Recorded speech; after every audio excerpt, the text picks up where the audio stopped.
Well, it's kind of a big deal in Canadian politics, but it's something that either people just don't like to talk about or they don't know enough about, and that is the Notwithstanding Clause. Recently, you've heard Pierre Poilievre threaten to use the Notwithstanding Clause in order to get his legislation against crime moving forward. So what is the Notwithstanding Clause? What's it all about anyway? Well, the official name is Section 33 of the Canadian Charter of Rights and Freedoms, but most people just call it the Notwithstanding Clause. Basically, the Notwithstanding Clause gives the federal government and provincial governments the right to override the Charter of Rights and Freedoms within their jurisdiction. So what that means is certain rights can be overwritten in the Charter of Rights and Freedoms, including things like the freedom of expression, the freedom of religion, the freedom of assembly, and legal rights like the fair right to a trial. And of course, then there's equality rights.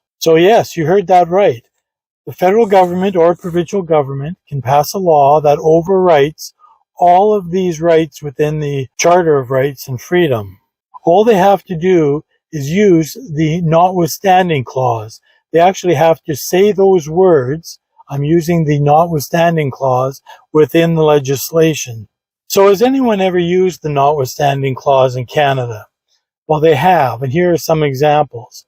Quebec loves the Notwithstanding Clause, and back in the late 1980s, the Supreme Court ruled that Quebec's law requiring French-only signs violated freedom of expression. Quebec's response? Boom, Notwithstanding Clause. They kept the law anyways. In Saskatchewan, it was also used in 2018 to limit teachers' right to strike. The court said it violated their freedom of association, but the government overrode the ruling using the clause. And most recently, it was used in Ontario by Premier Doug Ford, who used it to push through a law limiting third-party election ads after a court said it was unconstitutional. The move stirred up a lot of controversy. Critics said it was an attack on free speech. Supporters said it was about keeping elections fair.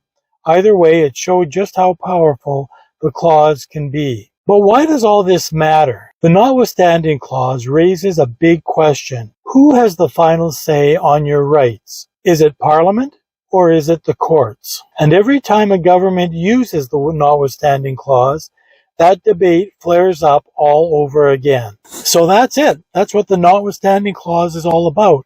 It's kind of a weird thing with Canadian law and built into our Constitution or our Charter of Rights and Freedoms. What do you think about it? And what do you think of the most recent threat of Pierre Poilievre using it to get his crime bills through Parliament if he's elected? Should government be able to override rights like that? Or should the courts have the final word?